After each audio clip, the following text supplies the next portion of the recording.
Hello,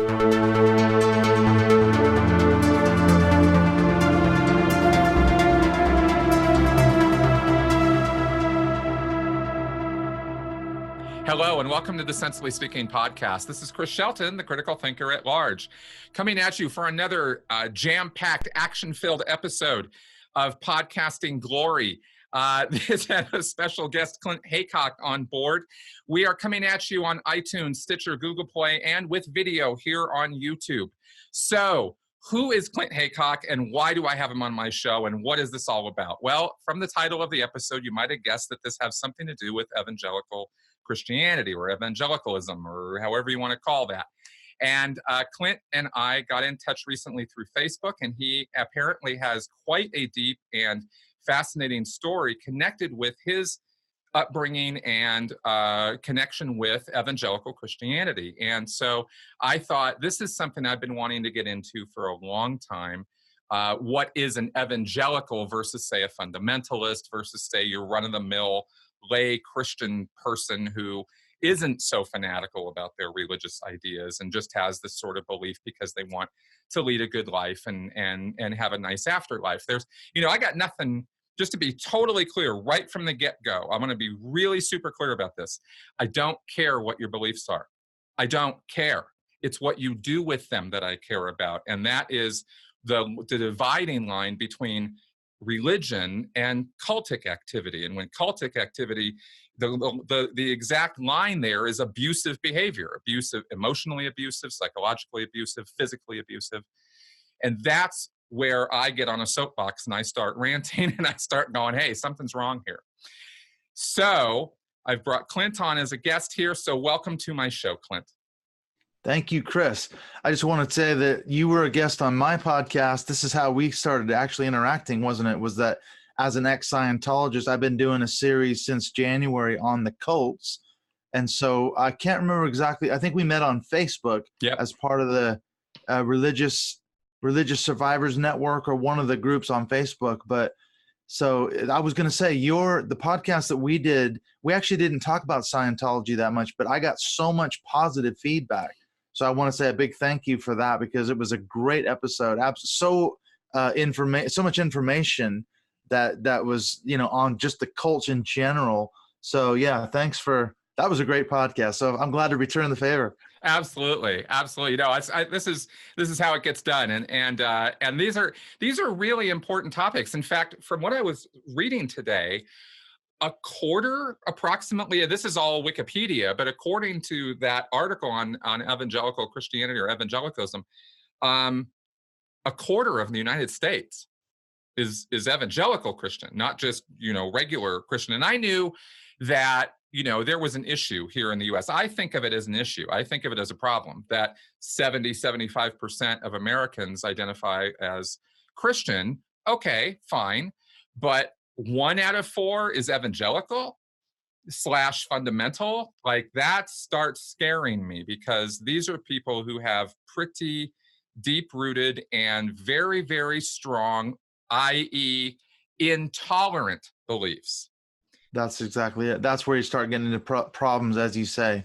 It's what you do with it. It's not just enough to have a private religious belief system that you keep to yourself, but it's when you start trying to impose that on not just other people, but politically, which is what we've been seeing since probably the late 70s, early 80s. People like Jerry Falwell Sr., the religious right, the moral majority, they were mobilizing not just, fundamentalists / evangelical Christians to vote specifically for a guy, Ronald Reagan. That was kind of where a lot of people will point to and say, that's where the evangelicals / fundamentalists really got mobilized in that way through direct mailings and radio and then television and, of course, now the internet. And they're using a lot of fear mongering and scare tactics, the gay agenda, the abortionists, and that's how they've motivated people to vote for their candidates. And so they see it as a very much an involvement in the political sphere. And then we're seeing this, for example, with the recent laws, Alabama, Ohio, Georgia, the anti-abortion laws. Okay, they know they're going to get tied up in court, aren't they? They're probably going to get struck down, but they're testing the limits of what they can get away with. And they're trying to overturn Roe versus Wade. That's the aim, isn't it? So you see, this is a fundamentalist agenda. But it was what Jerry Falwell Sr., he succeeded in mobilizing people. One of the big ticket items was abortion. So we're seeing that's the legacy of people like him 30, 40 years later. That's right. That's exactly right. And I do want to get into some more details about that and talk about that a bit later in the podcast, because that is crucial right now to current events here in the United States and legislation that is occurring. And this has far-reaching effects all across the U.S. or potentially could. And so I definitely, too. Yes. Exactly. Because American evangelicalism, that's the problem. They see it as a global takeover. That's why they're sending missionaries to other countries as well. So it's not just an American phenomenon. When I was in Africa back in 2001, the brand of Christianity we encountered there was American fundamentalism, which caught me off guard. And then, of course, you make the connection.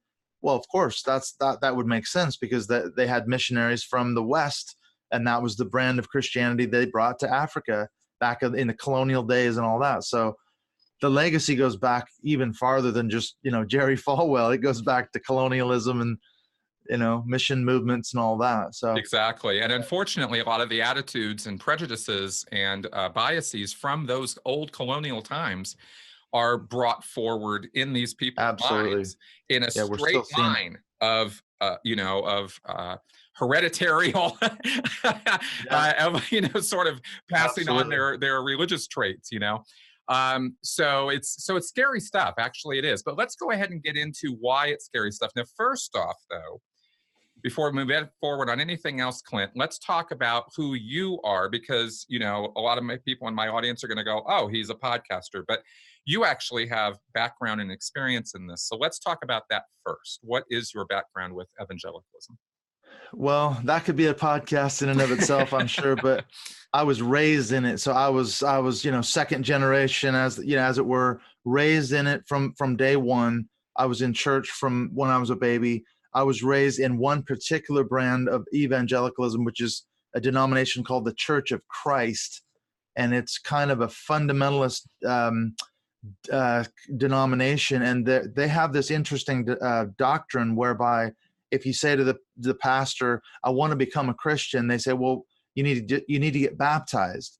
And so that's what they equate baptism with salvation. And that messed me up as a kid, because I got baptized when I was 10. But of course, all I did was just get dunked in the tank. Nothing changed. And so I tried really, really hard to live this successful Christian life, failed, and then got rebaptized at 13. That failed again. So I ended up getting baptized 3 times, because the first 2 didn't take, apparently. But it was this is an example. So the idea was the baptism was supposed to fundamentally change you in some way? It was to save you. That was salvation. So what they call baptismal regeneration, that's the technical name for it. When you get baptized, you are saved. You are a Christian. That's their teaching in the Church of Christ. Okay, fair enough. And then what happened that you felt you weren't saved, or why the recurring baptisms? The trauma that it was associated with. When I was about 11 or 12, they showed a movie in our church called A Thief in the Night. I don't know if you've ever heard of this, but it came out, I think, in the early 70s.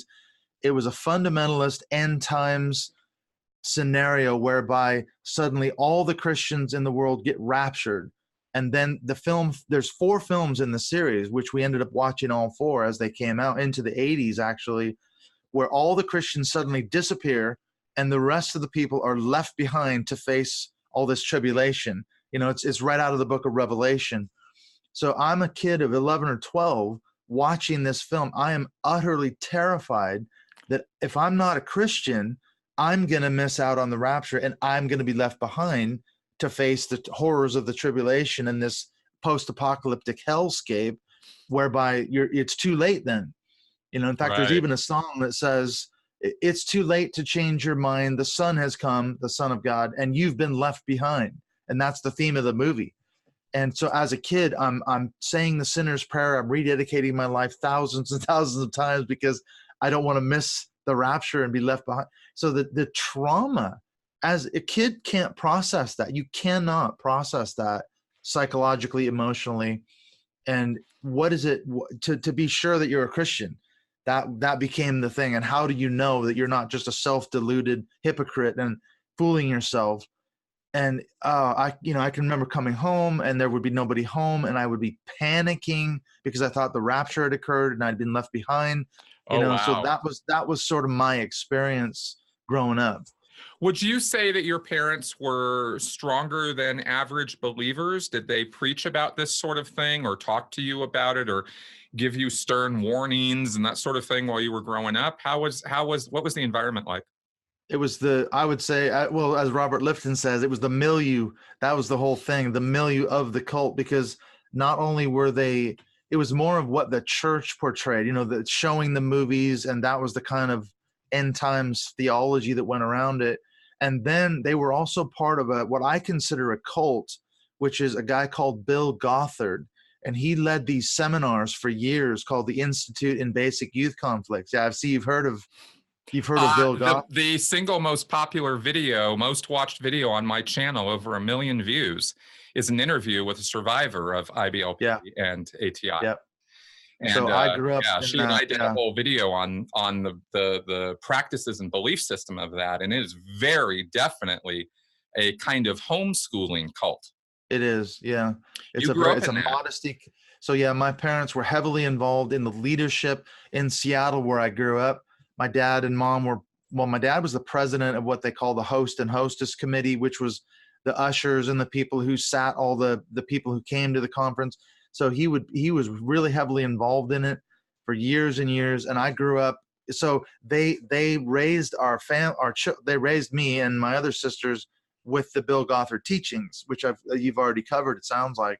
Oh yeah. So you're talking about the neck to ankle dresses for the girl. Modesty, purity, culture. No makeup, not looking around at the when you were out in the world, you couldn't look at women in bikinis or advertisements or watch TV or see movies or any of that kind of stuff. We weren't allowed to have a TV. I grew up in a home without a television. We couldn't listen to secular music. We could, the only show we were allowed to watch, we could walk up the street to my grandmother's house from 7 to 7:30 on a Friday night and watch the Muppet Show. And we had to be home by 7:35. That was the only TV we could watch all week. We didn't have a TV and we couldn't listen to rock and roll. If we got caught listening to secular music, we'd get a spanking. Right. So that was the sort of environment, very strict. And well, it was a fear-filled environment, really, because you could always get spanked for the smallest infraction. Right. And that was part of the Gothard teaching was, the spare the rod, spoil the child. You spank a child until he or she cries. And that when you've done that you've broken their will. And that was what he actually taught. You're breaking their proclivity to sin. And that's a God-ordained mandate. Right. So that's all part of the teachings of the Gothard movement. So were they incorporating into, it sounds like they were, but I'm wondering, were they incorporating Michael Pearl's practices or suggestions as well? I don't know. He wrote the book, I've heard of him. Yeah, the spare the rod, spoil the child thing comes right to mind with that, because he wrote a book called How to Train Up a Child, and he made very many analogies in the book to how you have to break a child or train a child the same way you would train a dog or a donkey or something. And he actually, I have video of him demonstrating how to beat a child using a stick and a Raggedy Ann doll. Yeah, and he'll give you a practical demonstration. Quite seriously. And there are people who have watched that video who have said, I don't see the problem here. What's the problem with raising your children with firm discipline? Well, the problem is that it's child abuse. That's the problem. It's child abuse. It's physical abuse and psychological abuse, and even into the realm of sexual abuse, because you're beating the child on their bottom, which is part of their sexual organs. I mean, there's been a lot of studies done, haven't there, on the effects of physical corporal punishment, spanking, and all that. That was my background. But somehow it was all wrapped in the context of the God piece, because it was a God ordained system, and that's how Gothard set it up. It was the umbrella. I'm sure she talked about that. Everybody's under umbrellas. It's all about authority. Whose authority am I under? And if I step outside of the authority of the umbrella that's over me, my parents and ultimately God, I am then open to satanic attacks, and Satan can have at me, and God apparently can't protect me, or he'll leave me to it to get abused by Satan, so that I'll learn my lesson and come back into the under the umbrella. So it's a very controlling cultic system, as you said. Yes. It absolutely is. And self-perpetuating, because you are brought up in this, and as we'll go over, you carried on with these teachings for a while. And so we focused and I'll link to the interview I did with Christiana and the video that she and I put together on this whole thing, which makes it incredibly clear to anybody with eyes that this is an abusive system. It is. But even the men, the boys who grow up in this also are suffering child abuse, physical abuse, right? Emotional abuse, and then become perpetuators of that system. This is why I have railed against the Duggars, because they're part of this whole thing. They're another one. People see them in these very stage managed, public appearances, or on this ridiculous reality show that they had, where they're all smiles and everything is wonderful, but you don't see what happens when those cameras aren't turned on. And what happens is really hideously ugly stuff. Yeah, it's abuse and everything else. Yeah, exactly. It's just straight up child abuse, spousal abuse. So it is. Okay, so let's get toxic system. Yeah, we could do a lot of talking on that. I'm actually quite sure that this will not be the only podcast you and I do. Okay, good. Yeah, we'll come circle back around. Exactly. So so carry on with with your story then. What happened to you? Well, see, I think because of the traumatic upbringing that I had, I was when I got older and I came back to the faith, I kind of walked away when I was 16, 17, 18. I joined the U.S. Navy and I just got away from it all. I came back and became a Christian in 1988. And then I think my motivation for I went off to Bible college, seminary. I was a pastor for 12 years and then a Bible college teacher for 8 more years after that. My motivation, I think, was really fueled by my childhood experiences, because I was thinking to myself, I want to help people avoid the damage that I had when I was a kid. I'm gonna teach people the correct theology from the Bible. I'm gonna help them pastorally and as a teacher. And that was really my motivation. Although I didn't really realize all that at the time, I see now I think that's what I was trying to do. I just want to help people. And I thought the Bible was the best means to go about doing that, and so that was my motivation to go off to Bible college and seminary. I ended up doing a PhD. I put a ton of work in, a lot of years. Most of my adult life, I was either in school or teaching, or somehow, preaching, or doing, helping people basically in ministry of some sort. So I spent a lot of years, my whole adult life, somehow or another, I've been involved in ministry or academics. And okay. And when you got out of the Navy and got into this whole thing, then I guess from what you're saying that you did not go back into the ATI Gothard system? No, luckily for me, I was about 16 or 17. I only went to 2 seminars. I went in Seattle, and I think there was a couple of things that happened around that time. We left the church that I'd grown up in. That was fostering this kind of teaching, and they were encouraging people to go to the seminars. And so my parents, they had a falling out with the pastor and church politics thing. So when we left that church, we got out of that bubble, I think.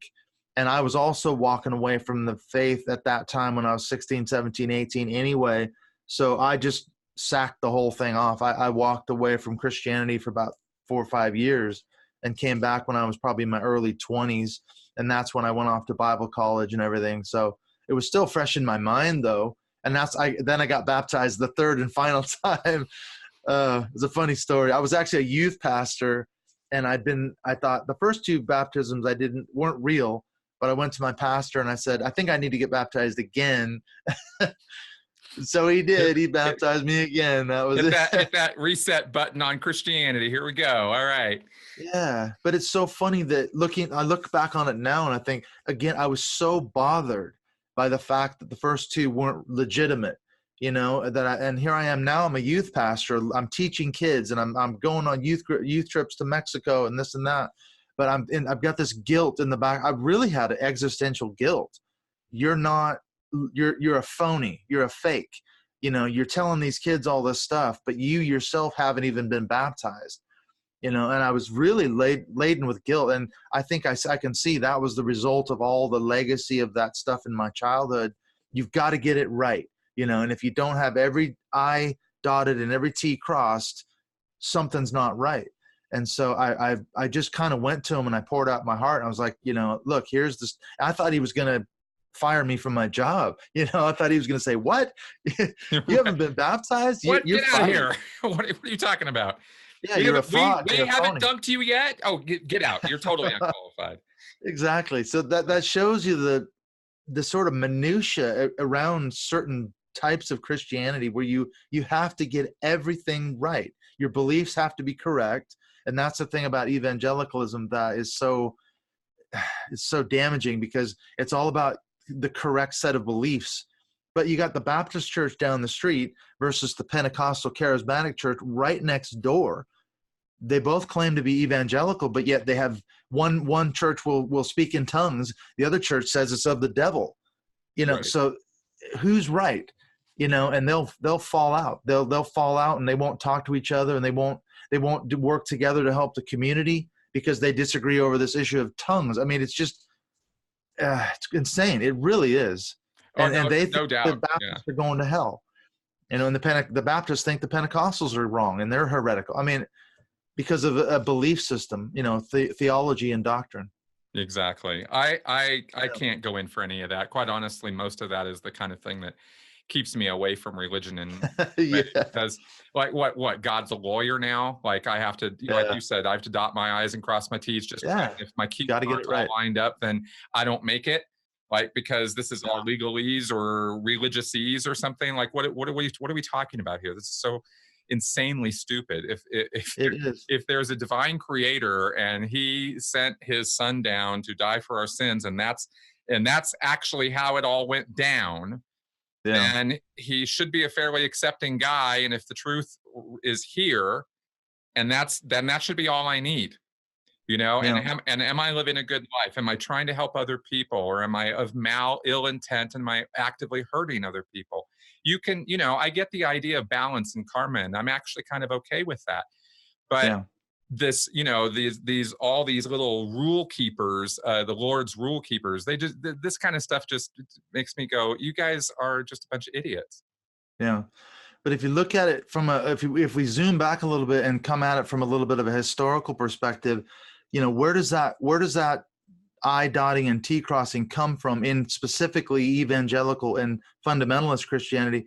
I trace it back to the middle and end of the 19th century, when there was a huge problem within Christianity where you had liberal theology creeping in, mostly from sort of German sort of liberal scholars. And they were tearing apart the Bible, and they were doing a lot of, what they call biblical criticism and things like that. And the fundamentalists were kind of they were a reactionary movement to liberal theology. And so that's right. That's where the term fundamentalists comes from. They created a document called the Fundamentals, and they said, okay, amidst all these attacks on the Bible and the attacks on historic Christianity, we need to set out what exactly do you have to believe to be a Christian? And anyone outside of our very small circle is not a Christian and is a heretic and a liberal. And so they had about 5 fundamentals. They said, you must believe these 5 things or you're not a Christian. And that's the legacy of this kind of stuff, where it's all about correct beliefs. And we see that even today in evangelicalism. Most people don't trace it, wouldn't know that it goes back to the fundamentalists, but that's really where that type of thinking comes from. At least I think it. No, you're absolutely right. That lines up completely with my historical research as well. Yeah. Oddly, I came into knowing about all of that because I was tracing the origins of the word cult. Yeah. And it was, and correct me if I'm wrong, but I believe it was the fundamentalists at that time in the early 1900s who started applying the word cult to non-fundamentalist groups. And Yeah. that is when the word cult started getting this negative connotation to it, because it was used that way by the fundamentalists, who we now, of course, have flipped the script on, because they're the most culty. They're more cult-like. Yeah, exactly, that we know. So Yeah. we cross paths there. It is a fascinating historical story. It is. And so evangelicalism today, I really think they're sort of second or third or fourth generation fundamentalists. That's really what they are, because, and you know this, you can, if you're a person out there listening and you say, oh, come on, that's not true. Okay. What you do is you go on like Hillsong's church, New York, where Justin Bieber goes to church. It's a hip, it's cool. They're up there wearing skinny jeans, and the pastor's got tattoos, and he's got a hipster beard, and it's like, this is all so super cool and hip and relevant and everything else. Justin Bieber's there, Chris Pratt is there. But you look at their doctrinal statement on their website, and it's straight boilerplate evangelical fundamentalist doctrine. So you go, okay, right. It's just a way to get people in to be hip and cool and engaging, but their beliefs are straight out of fundamentalism. It's just it was a sad day for me. I didn't particularly care too much about Justin Bieber, although I know a whole lot of other people out there do. Justin Bieber's sort of becoming the Tom Cruise of fundamentalism. Yeah, he's the Scientology version or the Christian version of Tom That's right. Cruise. That's exactly what he's doing. Or John Travolta. That's right. But I was very disappointed to learn that Chris Pratt, who's one of my Marvel heroes, has gone. Is the Guardians of the Galaxy, man? Come on, it's so cool. Parks and Recreation. Now he's Bible bashing evangelical. He's in Los Angeles, I think, but there's this versions of these churches all over America where it's the hipsters and the celebrity pastors now. That's a thing now. The guy that hangs out with Justin Bieber, he's just as cool. He's got a huge Twitter following, and he's up there with his fedora hat and his whatever. And it's funny because that's the mark of a real dedicated believer in the Hillsong's New York churches.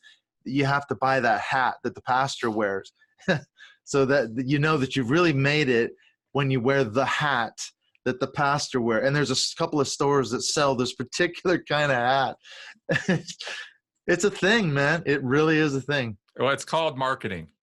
And they're marketing this belief system to young people through a veil of hipness and coolness and that's exactly it. And it's really just marketing, because the belief system, the course, it's really no different than Scientology with their very, very, very high production value, slick ads, computer, absolutely, digital imagery. But you get down to the core beliefs, and we're talking about stuff that a science fiction writer wrote in 1950. I mean, that's what it comes down to. This Xenu stuff, it's a rigorous, literal interpretation of scriptures that were written by farmers and goat herders thousands of years ago, that they told themselves stories, and those stories have morphed and changed over the years, and that is what we call modern Christianity. And it's all kind of a joke to me because it's all so silly, but a lot of people take this stuff way too seriously. So so how did you go from a youth pastor to now speaking out against this stuff? What was the path? Oh, man. Well, I went from there. I was a drummer in the worship band. I got into another church, ended up staying there for years. I became an elder there. Then I became the head pastor. I ended up staying there 12 years after I was a youth pastor.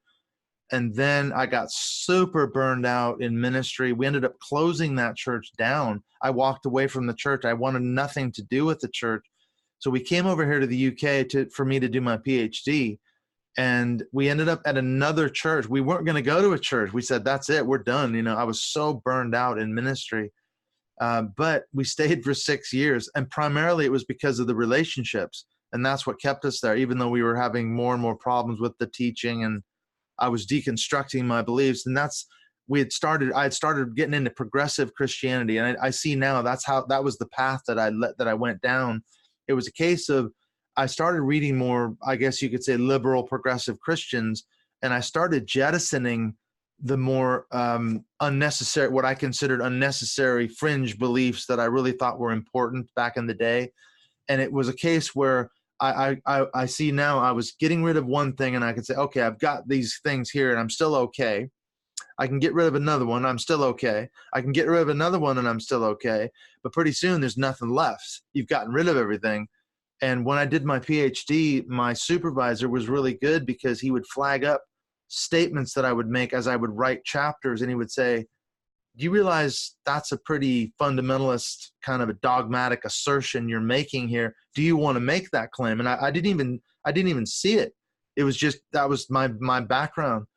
And when I started, I thought, where does that come from? Wow. Do I need that in this chapter? Well, no, I don't. So that was kind of the path. It was academics, it was ministry, burnout, and reading, and the more I got down the road, I realized there was no Christian faith left after I jettisoned all the little pieces that I thought were so important. Well, they were all important at one point. Right. What would you say are those core beliefs? You mentioned earlier the paper that came out on fundamentalism in the early 1900s. I think they expanded those into whole books. There was magazines. There was real effort at really codifying and defining what this was all about.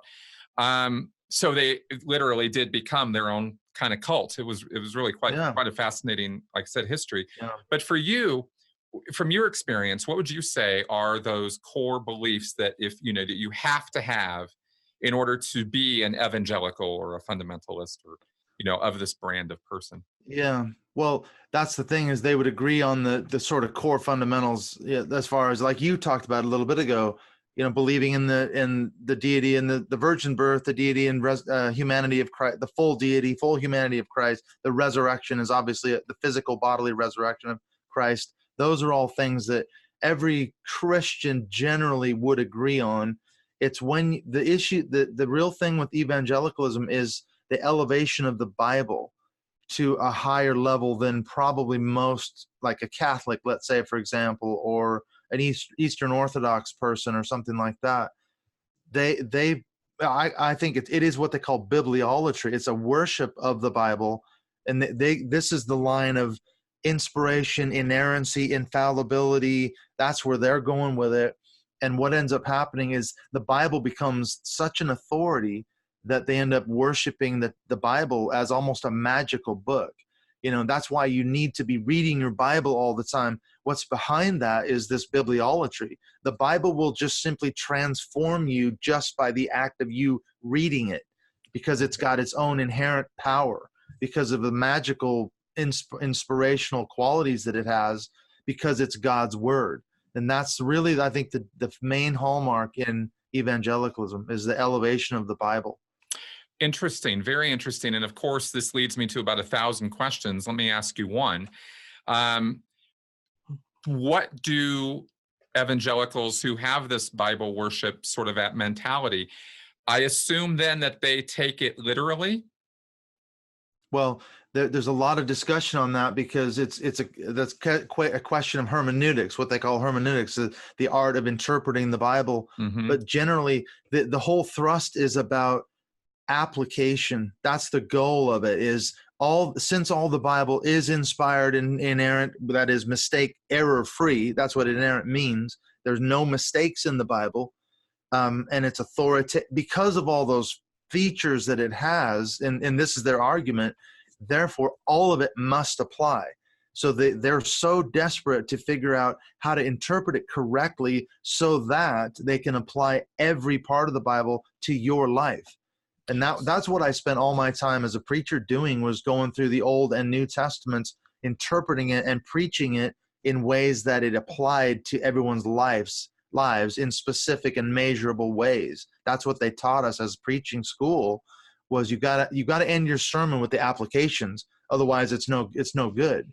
It doesn't. Right. You can't just teach people the content of a Bible story. You've got to then apply it.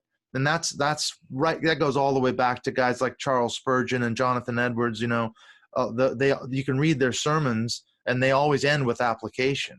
So that goes way back to 15th, 16th century Puritan preachers and all that. So that's long been a feature of sort of puritanical preaching styles.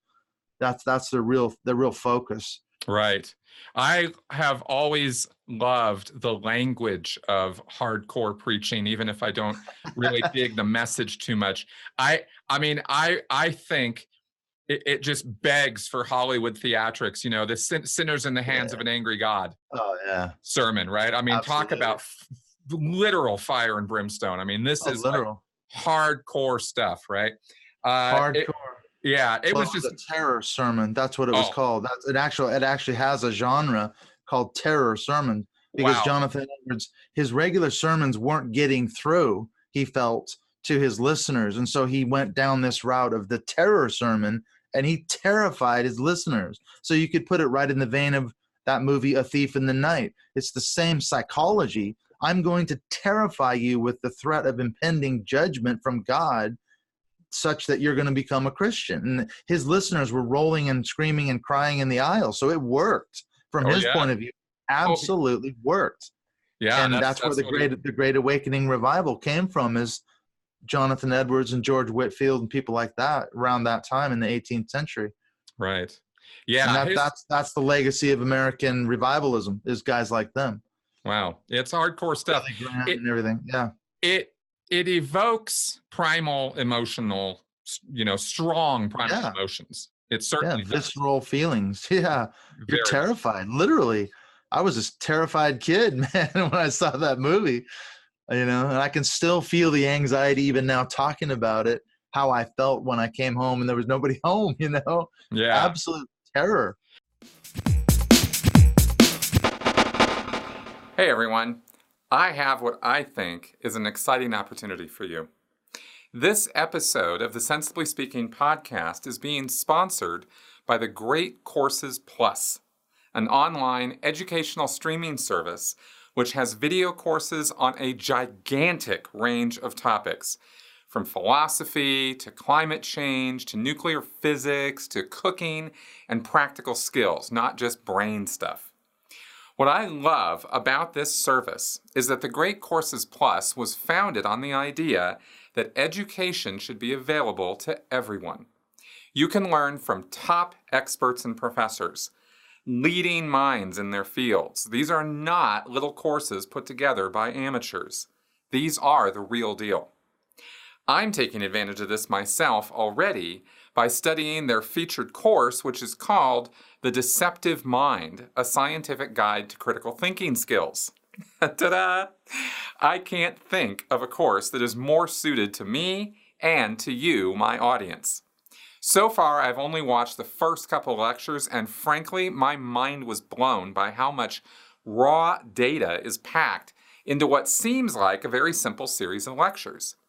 This information is the basis for how I unraveled my mind from Scientology and how I've been working to help others do the same. It's really pretty amazing. The even better part is they gave me a custom URL, which I've put on the screen here, and which you can find in the show notes and in the description section of this video on YouTube. The link is thegreatcoursesplus.com/critical. Super easy to remember, and by using that URL, you help out my channel as well as get your hands on these amazing courses and lectures. You just click on the link, sign up for the free trial, and open up the course for Your Deceptive Mind by Dr. Stephen Novella, or any other course you're interested in taking. It really is that easy. There's also an app you can download which allows you to toggle back and forth between the audio and video right on your phone or tablet, listening while you work or cook or exercise, yet still being able to toggle the video on when you need to see something being talked about that's in the lecture. I hope you'll give the Great Courses Plus a try. I think you'll find it more than worth your time.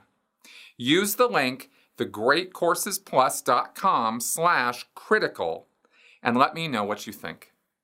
Let me ask you a couple more questions here before we get back to your narrative, just because they're on my mind and I don't want to forget them or forget to ask you them, because we didn't really plan any of this beforehand. We just kind of got into it here. Leviticus, for example. So, you have these passages that are interpreted as anti-homosexual or LGBT, right? Was this a struggle for you in any way while you were pastoring? Well, I spent so much time studying the text, I guess I saw right away that the problem with interpreting the Old versus the New Testament, that's really the issue that people struggle with, because if you can't apply those, they're Old Testament laws, and that's obviously the comeback, isn't it? When someone starts pulling out verses from the Old Testament and they say, well, if two men are caught lying together as a man lies with a woman, they're supposed to be dragged out and stoned. Well, that's an Old Testament law. But now I see it as, well, wait a minute. The God of the Bible is the one who gave that law. That's, to me, the bigger problem. And he's the one who inspired the writer Paul to say the things that he did in the New Testament, which are very seemingly anti-homo or very homophobic. Right. So that's the problem I guess I'm struggling with now, is when you say, well, wait a minute, if the Bible is inspired and all these things, there's a God behind the writer, inspiring him to write those things on a parchment. So ultimately God's responsible for that law, even though it's unenforceable today. So that to me is actually the bigger issue. But I didn't struggle with it when I was a pastor. I think maybe it was our generation, I don't know, younger people today, it's not even an issue, is it? No. Whereas my dad, he was rabidly homophobic, and a total fundamentalist. He would have grabbed those verses from Leviticus and ran with them, and he did, Exactly. And there are still these folks still do. I mean, they base their homophobia on the Bible and what the Bible says, and they take it literally. So I'm also curious about, so I guess for yourself, you drew a line between Old and New Testament, and you were more of a New Testament guy. Actually, no, I was an Old Testament guy. This is what's so funny. So what about the passages about beating your slaves? Yeah.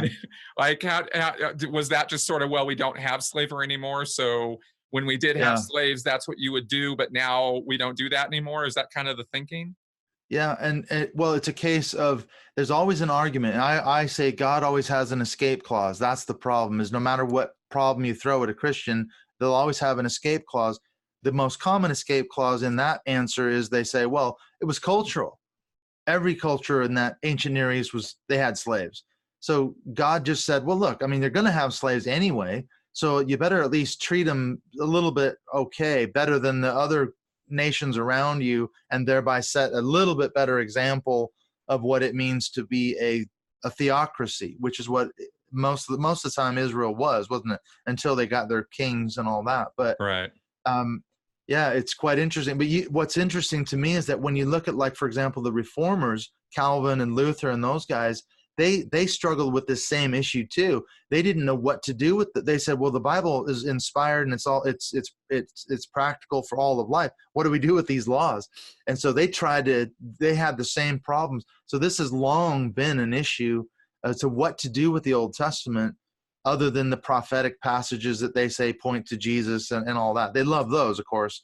Right. But nobody knows what to do with Leviticus, man, other than a case study. That's how I approached it. When I was preaching, I'd say, well, it's a case study.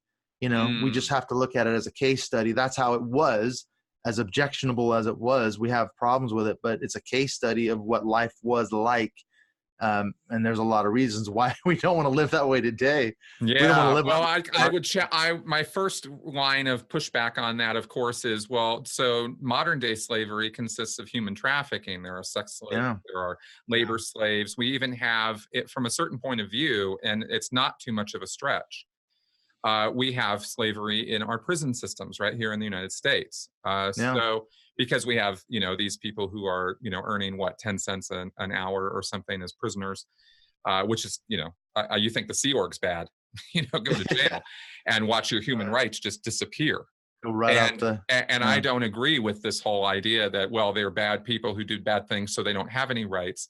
I'm sorry, but you're just wrong. You're just, that position is just totally wrong. Fundamentally wrong. Oh, completely wrong, right? Human rights are human rights because you're human. You have these rights.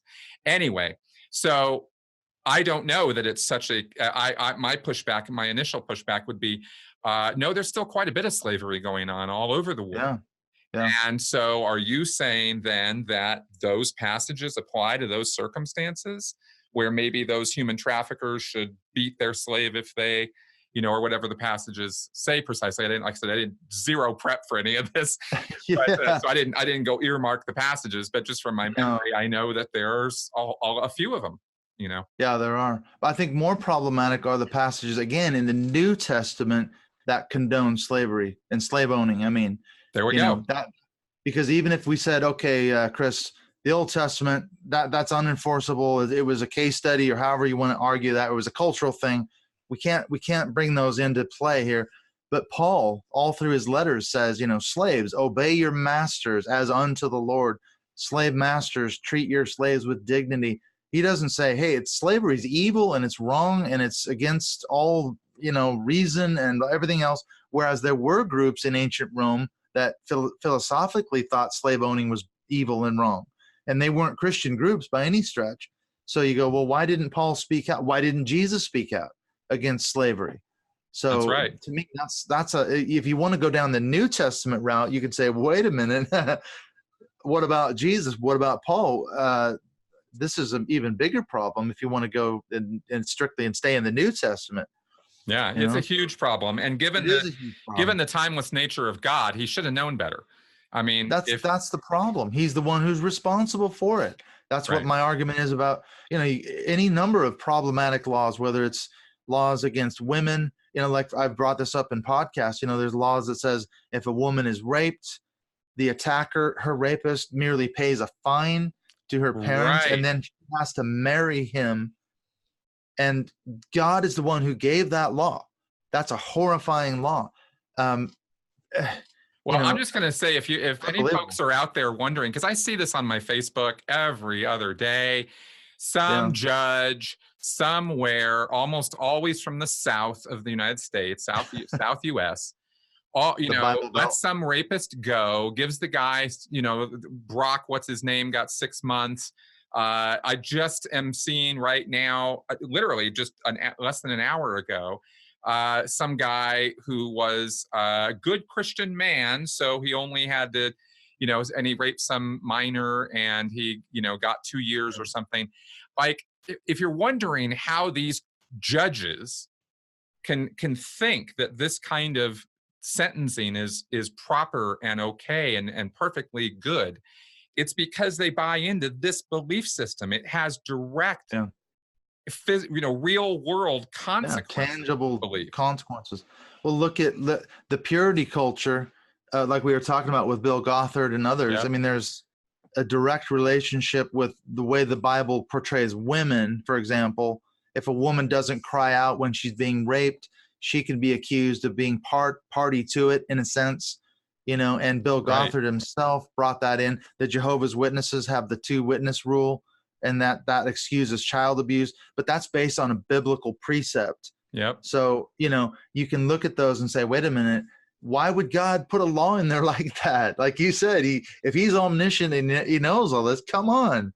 Exactly. He would have known that 2,000, 3,000, 4,000 years later, people are going to be using those laws to justify rape and child abuse.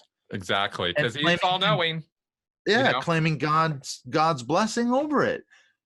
I mean, Bill Gothard is a sexual abuser. He abused women when he was leading the cults, and that was one of his comebacks. Is this whole purity? Well, they led me astray. The woman tempted me. That was his big teaching. Like you were talking about, the modesty piece. And so the blame always somehow falls on the woman. It's Delilah who led Samson astray, and that what's caused his downfall. She was the temptress who, none of the blame falls on Samson. No, never. Or Adam, for that matter. I mean, we can take this all the way back to the first two folks, right? I mean, it's misogyny, 101 right there. Well, women are responsible for sin entering humanity. That's like you said, that's the root of much of it. Eve was responsible.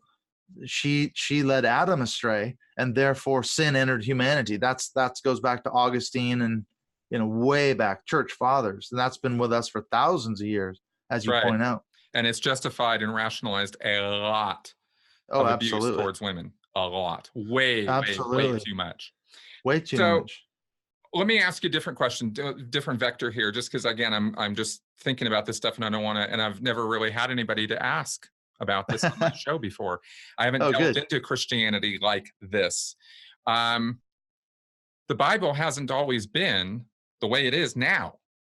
Absolutely. There's many different versions, but let's say that you have your standard version, whatever your accepted version is that you're following, but that's your English translation of a work that goes back 3-4 languages at least. King James completely, flipped the script on the whole thing in many, many ways with his authoritative translation. But then you can go back to the Septuagint, you go back to the original writings and the Aramaic stuff, and et cetera, et cetera. Which Bible? Like, there have been changes. The translations are different. How do these people think? How like, what's the reasoning here that in modern times we have the perfect Bible, but 600-700 years ago they didn't have it. They didn't have it. So are they not? So they weren't saved. They're not in heaven. Though, Augustine didn't really know what he was talking. Like, what's the thing with this? He was closer to the source, though, you see. But of course, there's King James only people out there. Mm-hmm. They argue the King James is the only Bible in 1611. So all modern translations are an abomination. So your right. New International Version, your New American Standard, those are all abominations and heretical. There's even our friend Chick, the Chick Tracts. There's a Chick Tract where he goes through and talks about how all modern translations are satanically inspired, and only the King James should be the only Bible. So the pendulum swings the other way. And what is it? I'm just curious about the reasoning. Do they think King James, like God came down through him or something and said, okay, these are the changes and this is how it's going to go? Yeah. Is that the thinking? And that every modern translation is essentially an attempt to pervert the pure translation that King James and his, he did have essentially what were world-class scholars at the time, but they had a limited amount of manuscripts available. That's the thing. Between now and 1611 and now, there have been many, many new or manuscripts discovered that they didn't have. So we have more evidence, as it were, textual evidence, where King James and his scholars were just kind of filling in the pieces as best they could. And so they were relying on lesser amounts of manuscripts. It's a crazy thing. But, I was reading an article. There's a guy, Dr. John MacArthur, who's a fundamentalist. He has a radio show. He's the president of Masters Seminary in California, massive fundamentalist. And his argument is that he says, okay, this is how it works. Going back to your question, He says, okay, it starts with God. So God cannot lie. He always tells the truth. Then the transmission process of guiding the writers of the scriptures through the inspiration of the Holy Spirit means that they wrote everything down exactly as God intended it, without any lies.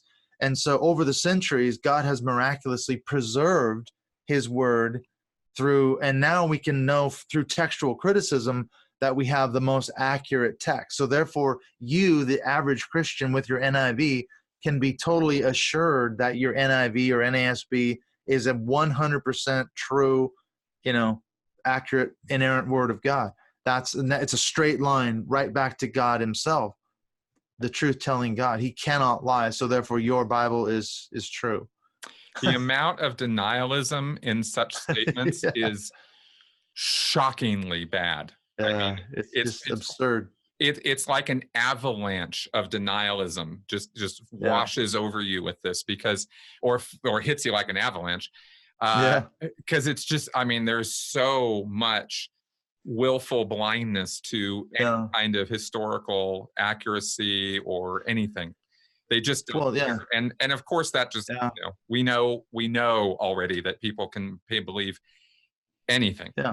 Anything. Absolutely. So just because you say something's true doesn't make it true. So I'm amazed the guy sounds so good. I'm amazed the guy actually has the balls to limit what God can and can't do. God always tells the truth. Really? Always. Did God tell you that? Yeah.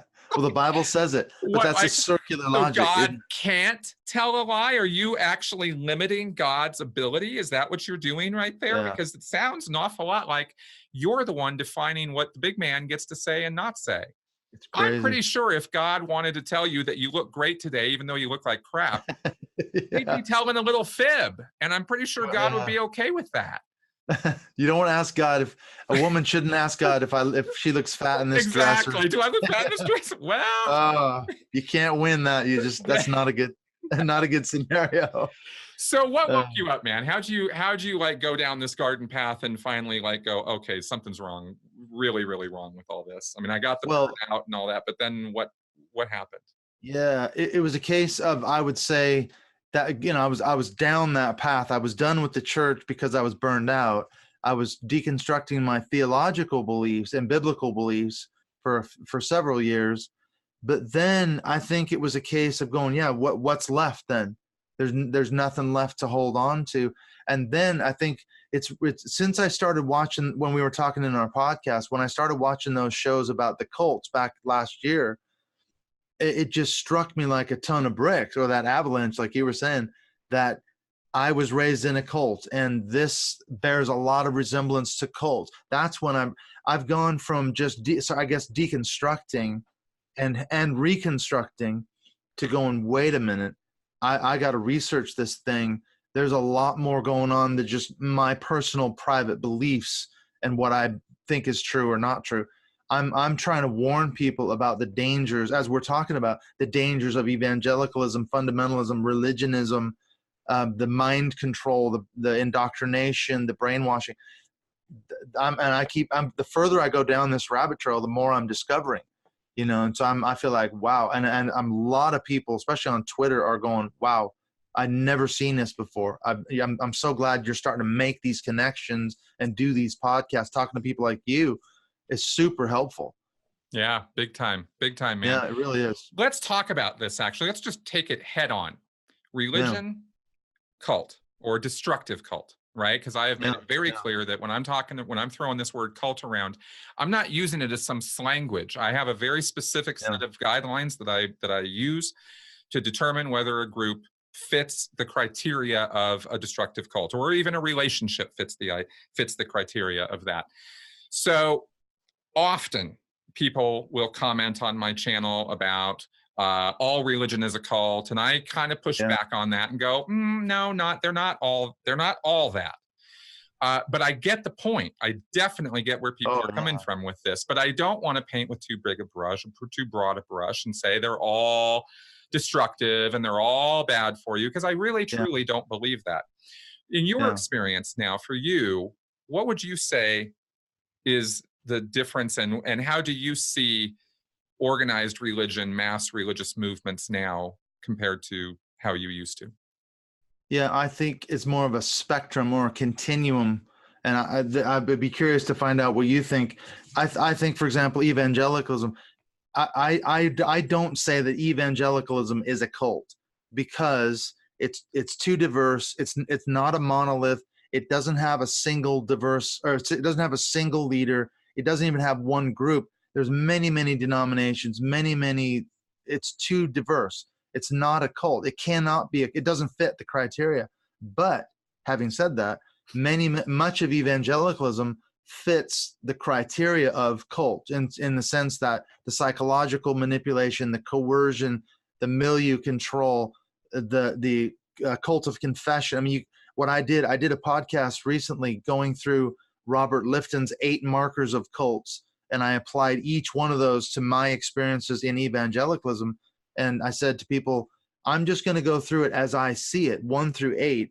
You tell me if you think I'm on the right track. And the response was overwhelmingly, oh my God, you're absolutely right.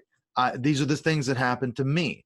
I did one on the psychology of conversion, where we talk about how churches, coerce people into converting into Christianity. Some churches, I would say.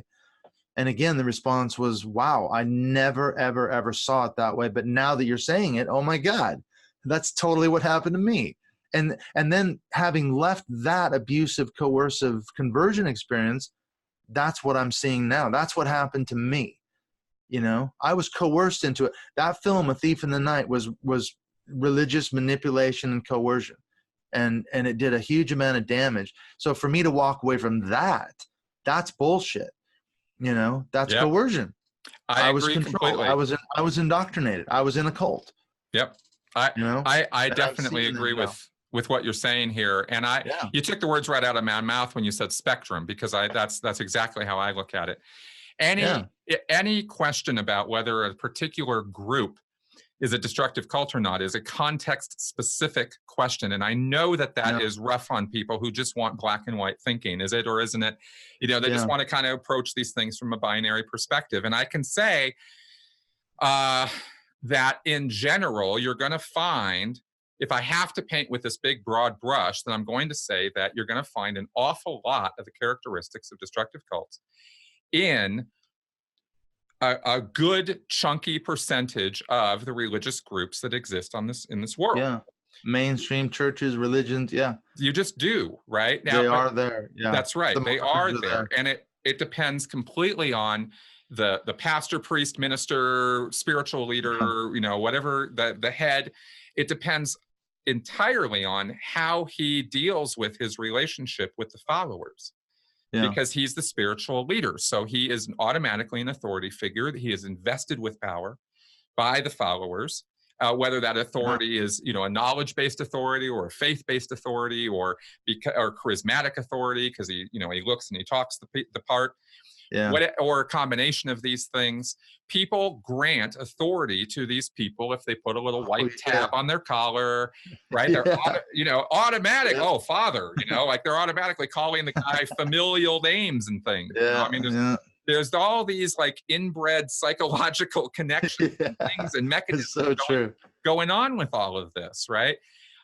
So is it culty? You're goddamn right it's culty. Absolutely. But is it, but every single individual group, and that could be an individual church in the middle of a meadow in the middle of Alabama, or the, Austin's mega church in Texas, or Bieber's group up in New York, or wherever these guys are, or Church of Scientology, or a karate dojo for that matter. Any of these groups can be taken on an individual basis. You run it down the list of characteristics and you just go check. It's really not that hard. But there are groups that don't fit that criteria, where people just kind of come, they get a sermon, or they do whatever the religious spiritual services are. They're not trying to overcome the person's self-determinism or free will. They're not trying to make the person a pauper by demanding all their money, dig deep for the Lord, They're not doing that stuff, right? Plant your seed money. Exactly. So I can't call those groups destructive cults, which is why I say, no, man, they're not all bad. But having said that, I knew there was a but coming. Well, I'm just saying that I have to make those exceptions clear so that I can then get away with saying, I think the majority of groups out there are coercive. I think the majority of them are. And I think that that a lot of them, I won't say the majority of them, but I will say a lot of that majority are destructive. They are destructive of your mental health. They're destructive of physical health, emotional well-being. And as far as when you bring children into the mix, it's just child abuse straight up. Because you have people, you have these little people whose brains have not fully formed. They are not capable of thinking certain thoughts yet. They're just not, because they haven't developed yet. We're talking 4-year-olds, 5-year-olds, 6-year-olds, 10-year-olds, 12-year-olds. These people do not have critical thinking. They don't have judgment. They have no life experience. Exactly. They can't process it. So this is where my big objection comes to with child religious indoctrination. Now, just because I have a big objection to it doesn't mean anybody's going to change anything about what they're doing. But I'm just, noting my objection there, because I think that people need to think. Duly noted. I think people need to think about this, right? Yeah. What are we doing to our kids? You are a prime example. You're 10 years old. Yeah. You're Watching terrified. This movie. Yep. And that movie was specifically marketed to be shown in churches, right? Because it wasn't released in theaters. It was made for showing in churches, and so it was meant for Sunday night services, which is exactly where I went and where I saw it, at a Sunday night service with the whole church sitting in the sanctuary. Here's this movie, everybody. We're going to watch it at 10, 11 years old. And yeah, what you just said, you cannot process that as a 10-year-old kid. And there were younger kids than me sitting in there watching that movie, you know. That's right. What the hell, man? I'll just make a note here that psychologically, actually genetically speaking, just biologically speaking, when it comes to human behavioral biology, which is a subject I'm studying right now, these kind of terrifying incidents in childhood are life-forming events. They're not they're not just a scary movie you and I go see as 20, 25, 30-year-olds or grown-ass adults. We go see that stuff. We know we're watching fantasy. We're watching a production. We're watching people who have put this together.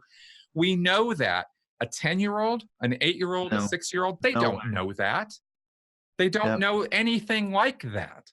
And you have to really hearken back to your childhood and pull up those memories to remember what you were like when you were young, because you weren't you now in a little body. That wasn't the situation. Well, it's funny, isn't it? You know? Yeah, not funny, but I was going to say, well, it's funny because I was listening to, there's a podcast called God Awful Movies.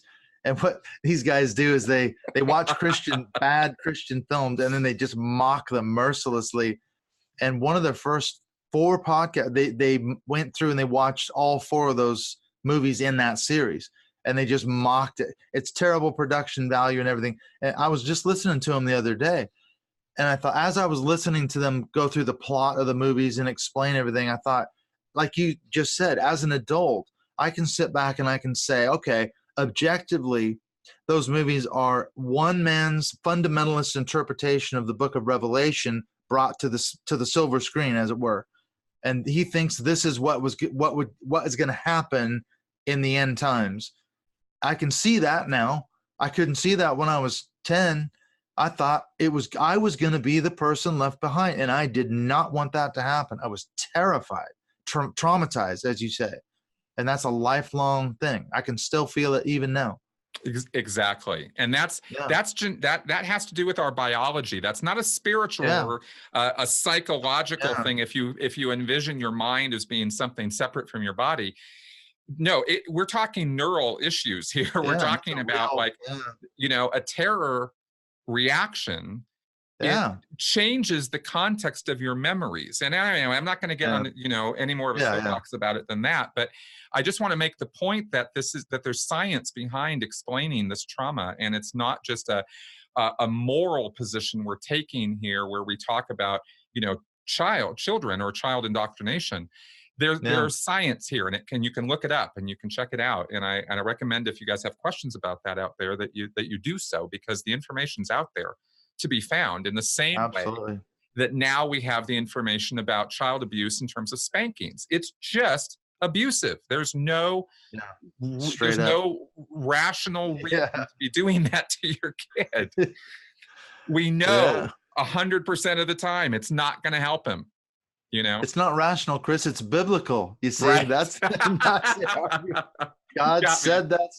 I was just talking about the podcast that came out today. This is a funny story. The woman I was interviewing, she became an atheist around this issue of spanking. This is the funny thing, because what happened when she had her first child, that issue came up. She was raised fundamentalist and just assumed we'll spank the kids.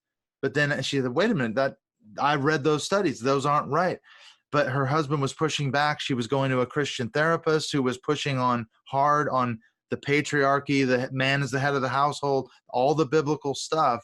And through that process of deconstructing the spanking piece, she became an atheist over the course of several years, Wow. So good for her. Spanking made me an atheist. That's what happened to her. I'll tell you, man. Story. You couldn't make it up. Science and reason are going to be our salvation if we give it a chance.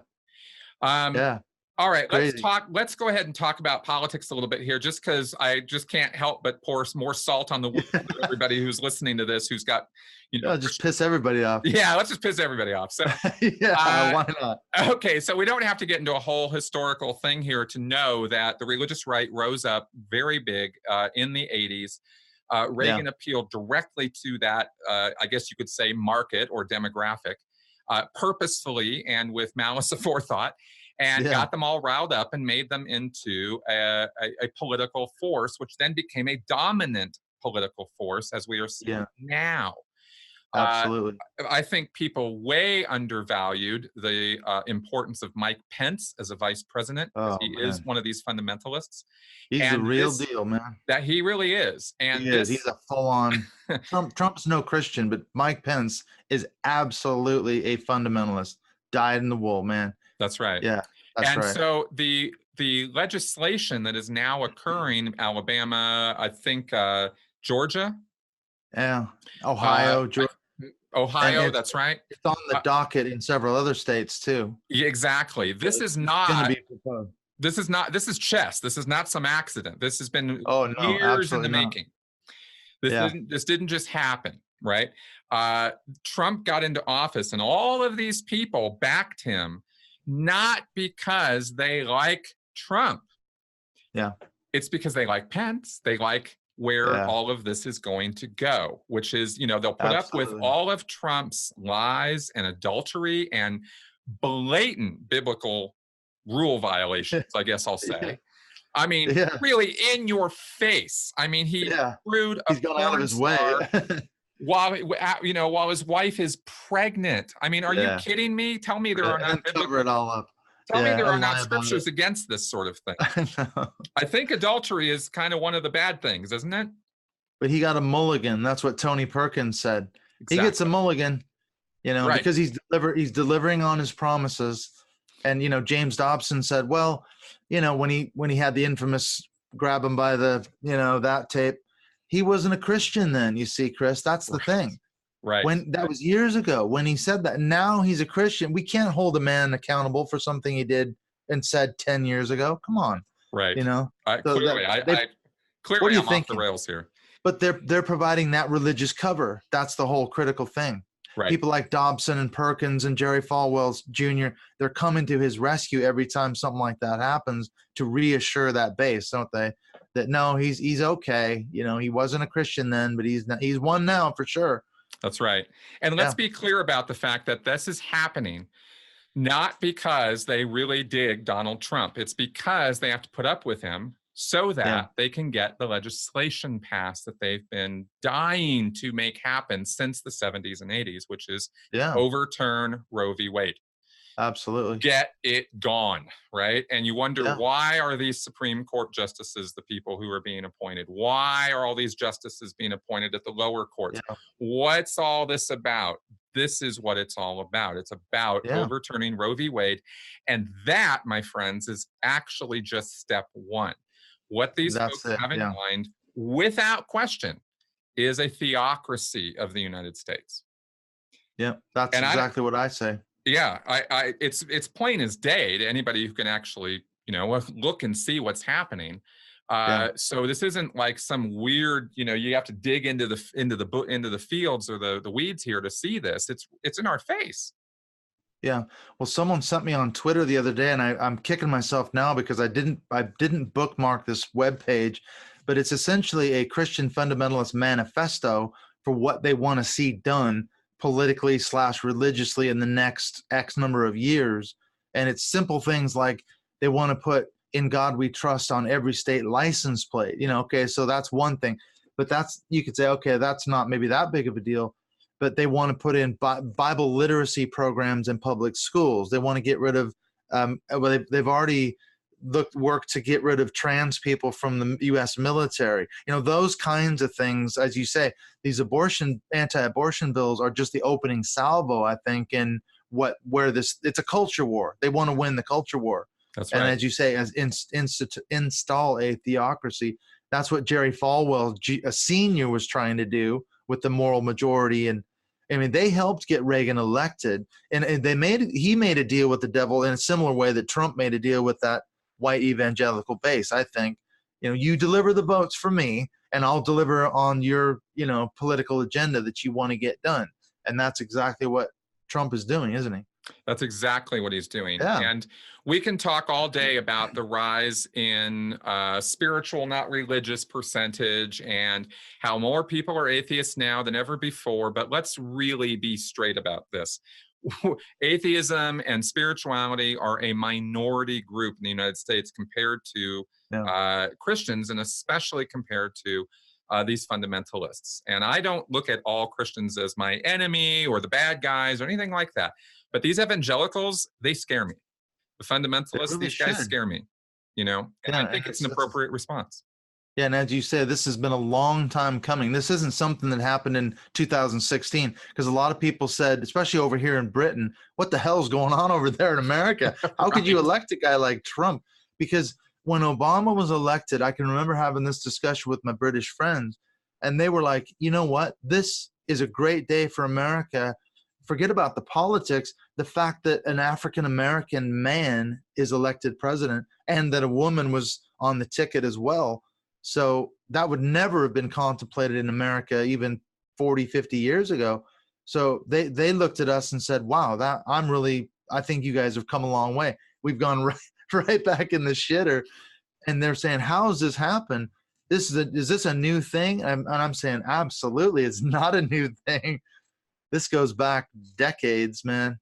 Oh yeah. You know? Oh yeah. Guys Actually, like arguably all the way back to the beginning of fundamentalism in the early 1900s, late 1800s. And Christianity itself has a long history, as we know, of it getting in bed with the state. You know, so you can go back to the Roman Empire and the German church when Hitler was in power, and the Spanish conquest of the New World. And there's been many, many historical examples of the church jumping in bed with the state to get things done to advance their religious agendas, but it's always with disastrous results in the end. Exactly. History is replete with bad examples of what the church becomes way too powerful. They become the oppressor, and on and on and on. And it never good never comes of the church getting in bed with the state. Nope. I would challenge my listeners to tell me, and I'm honestly challenging anybody out there. I'm willing to listen to any arguments on this. You tell me what theocracy in the modern world, or in the past, but especially now, is wildly successful, wonderfully treating its citizens, wonderful landmark. It's a utopia. Yeah, what utopian culture exists here in the world that is a theocracy? Right? You want to tell me about how great it is to blend church and state. Good. Show me a model that I can look to and go, yes, that ideal works, because it worked in the past. It'll work now. Show me, tell me. Because the only ones I think of are the ones in the Middle East. And if anybody in the United States thinks those places have it together and that their citizens are, experiencing wonderful human rights and prosperity because of the theocratic overlords, really? You really think that? Please convince me, Well, and I think, going back to our discussion about the Old Testament, that the value that I think that the text does have is, as I was saying, as a case study. So the way I always taught the Old Testament was, I would say to my students, now listen, we're going to treat it as a case study. So do you really want to live under a rule-based theocracy? Do you think that's, like you just said, is that a wonderful system under which to live? Let's see how it worked out for ancient Israel, with God as their king, with the thousands and thousands of draconian laws where you could get stoned for smarting off to your parents or whatever. So that, and every time, and Israel constantly rebelled against that, and it never worked out for them. And they had to institute more and more and more and more laws till it became this ridiculous, legalistic system. So that was kind of the way I approach it. So your analogy fits the Old Testament as well. I don't want to live under the Old Testament law where you have to sacrifice a goat and this and that every year to atone for your sins, and you could get stoned for this or that, or they had slaves, and women were treated horribly, and really, exactly. You want to live? And that was God who was the in charge of that. And that's right. That's right. A pile of shit. I mean, I don't want to live. I tell you, man, on that stuff, I agree. I don't want to live in any society anywhere where people are being stoned to death for any reason. Are you kidding me? You get killed, killed with rocks? Exactly. And God's the one who gave those laws. That's the problem. Yeah. God gave them. Yeah, that's the construct of the way the Bible presents it. You know, God's the Yep. one who said, hey, if your teenage son smarts off, you drag him out in the public square and everyone stones him to death. Oh, that's a great society. That's the society I want to live in. I mean, really? No, you Exactly. don't. People That's talk, crazy. people here in the United States are terrified of Sharia Yeah, law. And, you know, yet they are avidly pushing to make the United States its own, it's becoming yeah, what it is a fighting, version of that. I you know. know?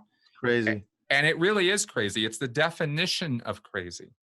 Yeah. Uh, you know, and the rest of us who don't see that, those of you out there who think that I'm talking to you, but you're just a regular, you know, run-of-the-mill Christian who just has going through your life, you know, you don't want to stone anybody, you don't want to see people dying over beliefs, you want tolerance.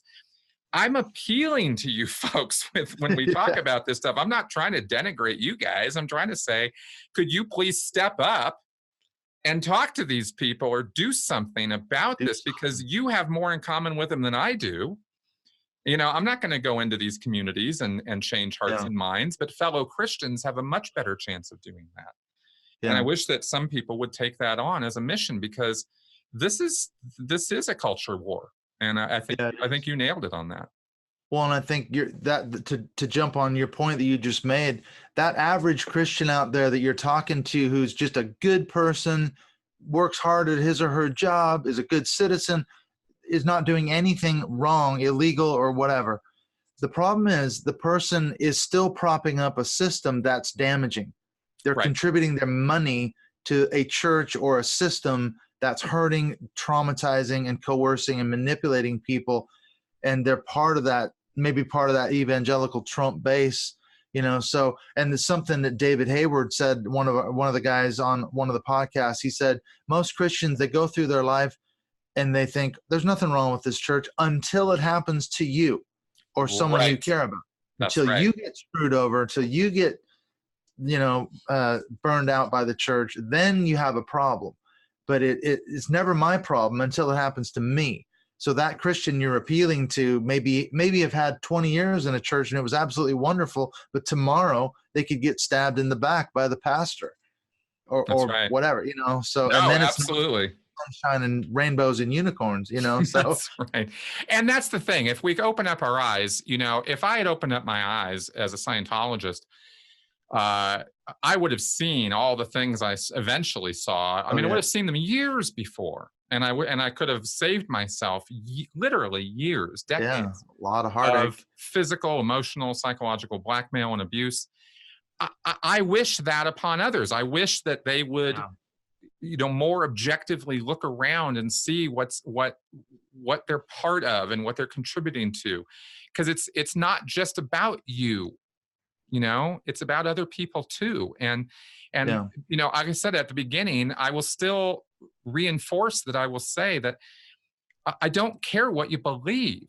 It doesn't matter. That's in your head. I don't care what you carry around in your head, but what you do and what other people do to you, what you do to other people, that's where things start mattering. And we really should take if there's any lesson of my channel, it's please open your eyes, take a look around every now and again and look at what you're involved in.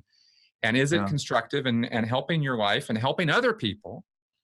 Or is it maybe not, you know? And what are you contributing to, whether it's financially, resources? Like I say, you're part of propping up a system as small as of a cog that you may think you are. You're still part of propping up a damaging system that's hurting people. Exactly. So what do? You got to look at that for sure. That's right. All right. Well, I think we've covered a lot of territory here in just an hour. We just scratched the surface there. I know we have. We really have. I am positive we will be doing more on this topic, on this subject. I think that, you know, we need to be talking about the more mainstream, broader base of religious believers out there and what they're up to and what we're looking at. Absolutely. Scientology, you know, little destructive cults, NXIVM, you know, these are tiny little groups. They're very salacious. They're very interesting. They're very abusive. Just because you're not part of a group that's branding you or locking you up in a chain locker or putting you on a rehabilitation program for 3 years doesn't mean you aren't part of a negative, or a group that's doing some bad stuff. Yeah, or psychologically damaging or sexual abuse. I mean, it happens in churches all the time. Exactly. Exactly. And really, these guys only get away with it because the followers allow them to. Yeah. It really does come down to that. I mean, if you're looking for responsibility, yes, the bad guys are bad. They do bad things. But we, the good guys, actually can do something about it. So, well, and what you said, I know you got to wrap it up, but your point about when you were a Scientologist, if you'd have seen the thing, but the truth is, I would say to myself now, I was seeing those things when I was a Christian. I just didn't know how to interpret them. They didn't mean anything to me. That I was seeing the abuse and I was seeing the damage. But now that I look back on it objectively, I think, my God, I needed to wake up, and now I see what I was seeing it with my eyes, but I didn't know how to interpret it then and make sense of it. Whereas now I'm thinking, my God, this is shocking. I wish I'd known then what I know now, but I couldn't know now what I knew then because I had to go through that experience. So it's all part of the journey. Exactly. We would save you guys that pain. Exactly. That's really what this is all about. And if you're watching this show, you probably are watching it for a reason. And if you stuck with it for this long, then, I'm not gonna continue to lambaste this point. I just wanted to make the point very strongly because I think it's something that we need to be saying out loud a lot more often these days. All right. Well, Clint, this was really great. Thank you very much for taking the time and being on. I enjoyed it. I always love talking to you, Chris. I love anytime you want to talk, just let me know. Absolutely, man. And we'll get a link to your podcast in the show notes on my YouTube channel and at sensiblyspeaking.com. So you guys can check that out. Do please, folks out there, check out that Great Courses Plus ad that I put here on this podcast in the middle of our wonderful conversation here, because it is a limited time deal. And that sponsor is something that I only got for a limited amount of time. And I really, really want to take advantage of that. And I want you guys to take advantage of that because there is knowledge available at Great Courses Plus that is mind-blowing. I mean, truly, I have been taking advantage of it myself, and it has been a wonderful experience. So check that out. And again, as I always say at the end here, if you like the show, if you like what I'm doing, consider supporting me through Patreon because it's what allows me to continue doing this show. Thanks for coming around, folks. Leave any questions, comments, or feedback in the comment section here on YouTube or at sensiblyspeaking.com. I will see you guys next week. Bye-bye.